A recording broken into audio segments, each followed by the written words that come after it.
Hello, AP Physics. Today I'm going to talk to you about how are we going to take some data for our AP Physics 1 Investigation 1. So you got this video here, and you might have watched it already, and you just see, really, a ball rolling down a ramp.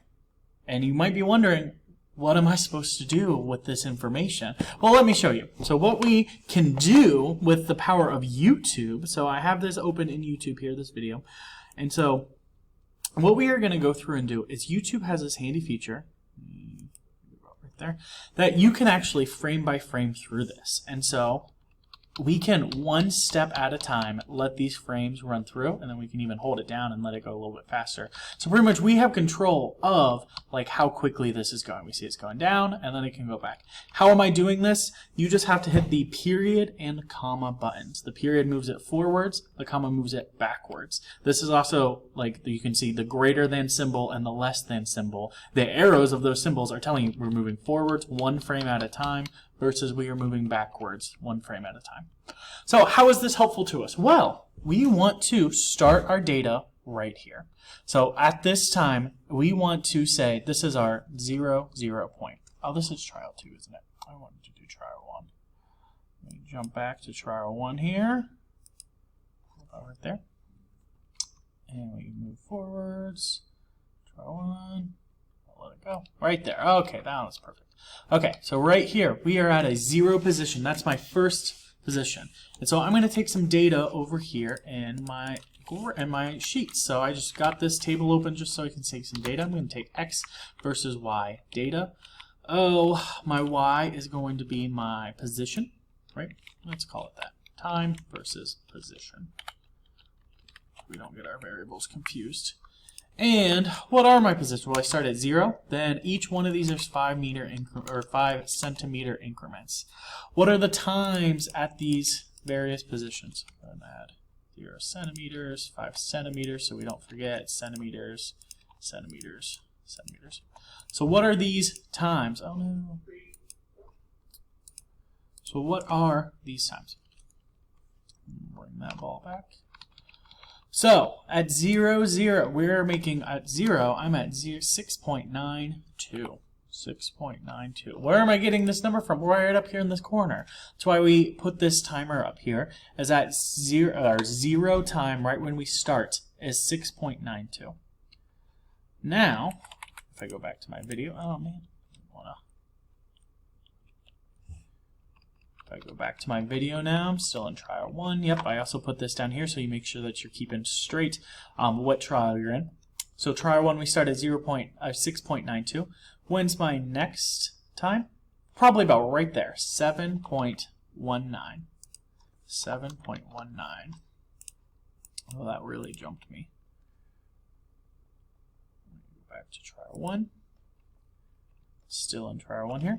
Okay, double check, that's 7.19. And then what about our third mark? Probably about 7.36. 0.36. And what about our next mark? So this one's a little in between. And you can go ahead and take an estimate here.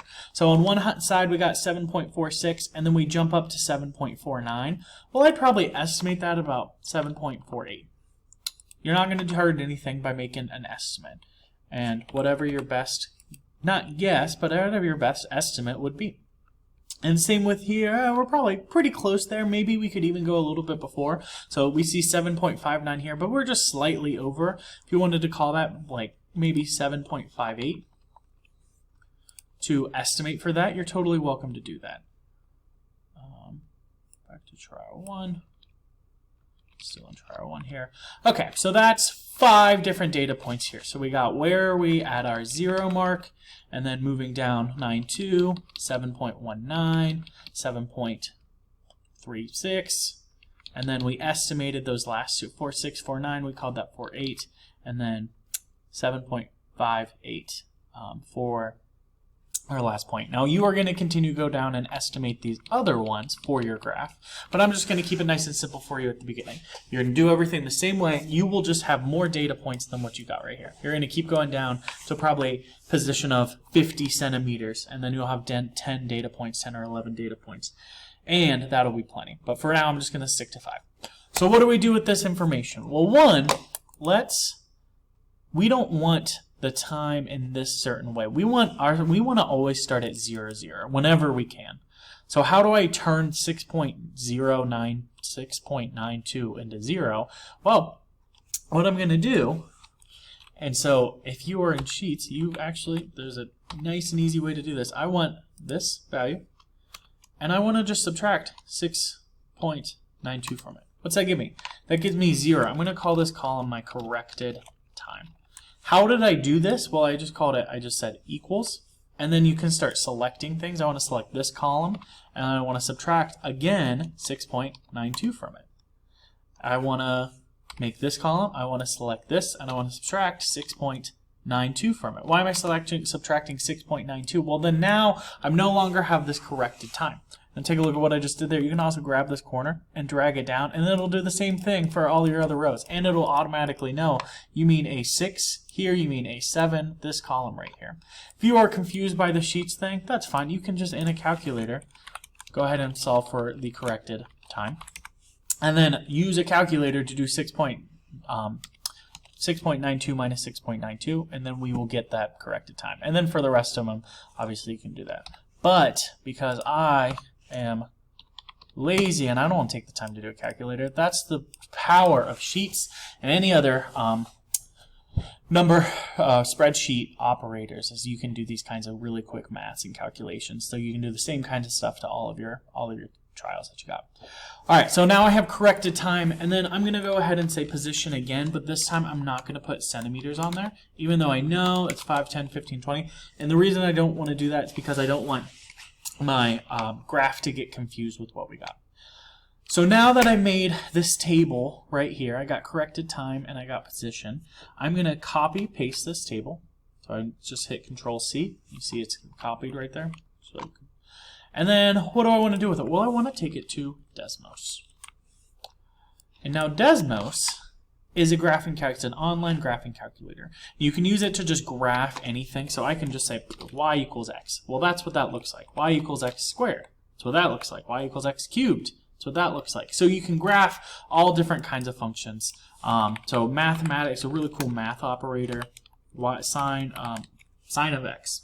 That's what that looks like. So you can graph anything just like your regular graphing calculator does, but a very powerful feature, and we're going to use it a lot this year, so buckle in and pay attention because you're going to need to know how to use Desmos. We are going to graph functions from table data. And so I took my data over here. And again, this is going to be no different. If you just have more data, that's fine. You still just copy your data. We don't want to copy the top of it. We'll title it ourselves. We just want the numbers. We don't want any centimeters with them. We wanted that corrected time. And now I just want to make a position time graph with this. So I just take it over here and I just paste it. It will automatically paste it into a table for us. Now let's see here. If you wanted to manually do it, you can, and it'll make it like you can just do plus table, and then you can type in like your data one by one. Why do that if you already have it typed out and all over here? You can just copy and paste it, and then it'll come in right here. So that's how you plot points. And so it's just now Desmos is just plotting these points for us. We are halfway to where we want to be. We want to plot the points, and then the last thing we want to do is just add a trend line. What is a trend line? A trend line is us taking our data here and trying to fit it to an equation. And so what do I mean by that? I mean, like, I could also graph on this right now. Y equals x, right? Y equals, because that makes sense. I could graph anything. I could graph y equals x squared, and then this is just like on the same axis we're graphing lines. A trend line takes our data, like our x1 and our y1, and it's trying to relate it together. And so I want to say y1, and I just don't even have to type a subscript. You can just type y and then the number 1, and it automatically knows. And to do a trend line, I do not want to do equals. I want to do tilde, and then this is the shift accent mark next to the 1. You make that value, and then you just want to put x1 because that's what we want our trend line to be. But I want to fit this to a linear equation. So now this should look kind of familiar to you. y1 is equal to mx1 plus c. What I just did is make Desmos like take my data and see, is it linear? Does it fit a linear pathway of values? So all I had to do was y1 is tilde mx1 plus c. And so I typed that in right there. And again, y, I don't even have to do anything to make it 1, tilde, and then mx1 plus c. Make sure when you are doing this, your x1 should be your time data. You see that is, our x should always be time because we're a position time graph, and then our y should always be our position data. We see that over here. And so now we get an idea of how good this is at being linear. And truthfully, not that good, guys. If we have a really good trend line, our trend line will hit most of these points. If our trend line, if our data really isn't linear, then there's no way that a linear line can approximate it. Another thing we could do for this one to kind of figure out, is it linear? Well, why don't I try to fit it to something not linear? What might that look like? Well, y1 trend line, how about x1, oops, we can call it m, x1 to the second power.